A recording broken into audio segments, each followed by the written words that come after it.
Okay, so we've learned how to prime the line. Okay, priming a line with a pump is the exact same. You make sure that your roller clamp is clamped. Okay, and then when you're ready to connect to the patient, make sure only the roller clamp is clamped and all other lines are unclamped. Okay. So we've done our calculation. We have a 100 ml bag that the doctor wants to go in over 45 minutes. We did our calculation to get how many mils per hour because that's what the pump requires, and we determined that we need 133 mils per hour to go in. So what I do is each pump is different. Sorry, I should start with that. In each facility has unfortunately different types of pumps. So Barwon Hospital is different from St. John of God, which is different from the Epworth. As far as I'm aware, the only place that has the same pumps consistently is Western Australia. So if pumps are a really big deal for you, move out there. Every hospital uses the same one. Okay? If they have access to it, because you know, rural. All right, so these particular pumps open up. There's a little blue ball here, and the blue goes into the blue hole. And this part is stretchy, so it goes across. You have to make sure that there's no air bubbles in this stretchy area because that's where the pump looks for air bubbles and will sense them. So if you have the tiniest bubble, the pump will call you out on it and won't let you actually use the machine. Whether it's going to cause the patient problems or not, it won't let you use the machine if it senses any air. So this goes in there, this stretches and kind of clicks in, just like it did for the kangaroo pumps you guys are used to using. Flip it up and click it closed. Okay. Now turn your machine on. You can also do the same thing when the machine is already on, either or works. And it's going to check and give us smiley faces if there's no bubbles. And we've got smiley faces. Okay? So now my line was already primed before I put it in the pump. Okay? So it's asking for how many mils total am I going to be infusing? Well, my bag is 100 mils. The doctor has ordered 100 mils. So I'm going to enter 100 mils. Okay, then I push the green button that's flashing okay. Now it's asking how many mils per hour. So how many mils per hour did we determine it would be? 133. So I'm going to set it to 133.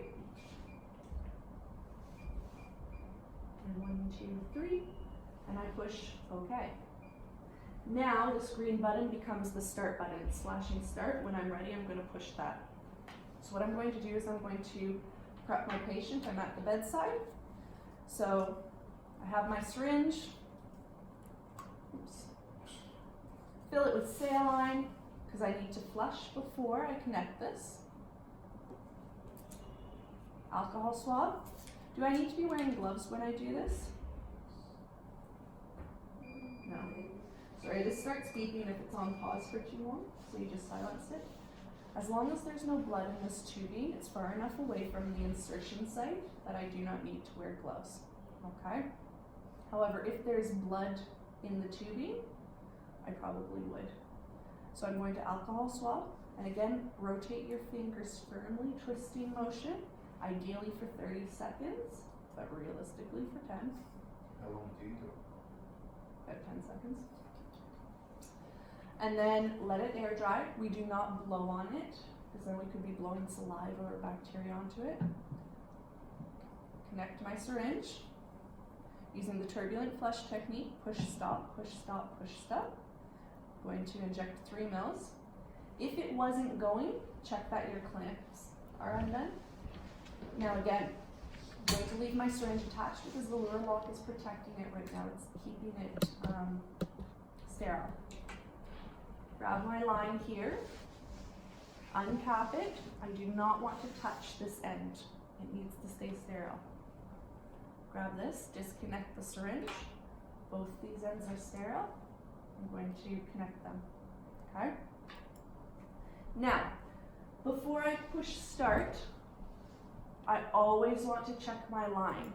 and you thoroughly check it. You can go from the site all the way up to the top, or you go from the top all the way down to the site. Either direction, as long as it's thorough. I like to start at the top. I check. Okay, sodium, it's sodium chloride, 100 mils. Double check my chart. Has the doctor ordered that? Yes, he has. He's ordered 100 mils of sodium chloride. It expires June 20th. Okay, so that means 2020, so it's not expired. And the fluid looks fine. Keep going. If there's an air valve, I pop that open if I need it, if I need to. Sometimes you can get away without doing that. Check that my drip chamber has a little bit of fluid in it, but that it's not full to the point that I can't see drops going.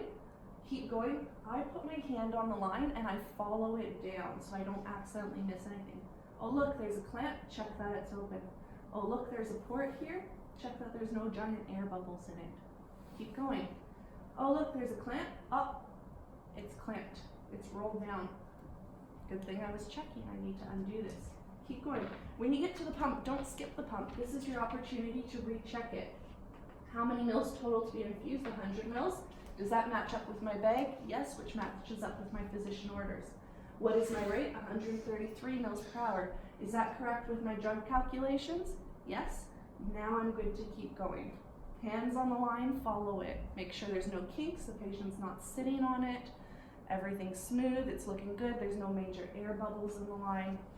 Oh, here's an access port, double check that there's no issues there. Keep going. Here, it's connected, the lure lock's protecting it, so I can now touch it. Feel, is there any water, is there anything leaking? Double check that it's nice and tight. Keep going. Oh, there's a clamp. Make sure it's unclamped. Keep going. Make sure that it's screwed on tightly at the site. Now I have thoroughly checked my line.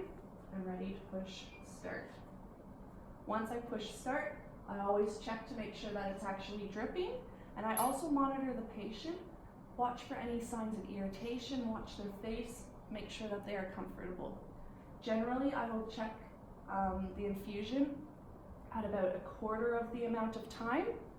So if this is going in over 45 minutes, I might check in on my patient in about 10 minutes or so, just to make sure everything's going well, and then at the halfway mark again. So probably at about 25 minutes, I would check on them, okay? If it's a continuous IV infusion that's going through, what does continuous IV infusion mean? It's going potentially for days or over quite a few number of hours. I would check every single hour, top to bottom check. You wouldn't believe how many times I've come on my shift and found that people have made mistakes here. Okay? Any questions about that? No? When people have them in hospital, what do they beep? Why do they beep? All sorts of reasons. If there's air, it'll beep. If it's finished, it'll beep.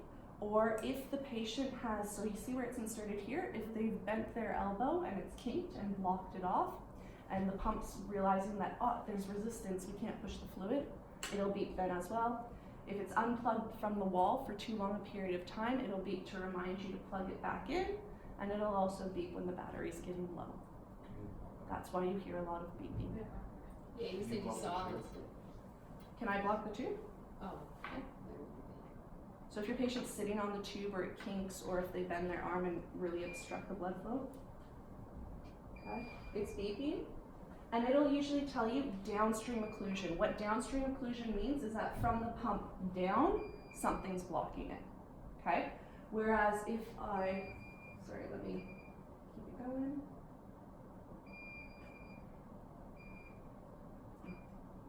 Start. Okay, so now it's running again.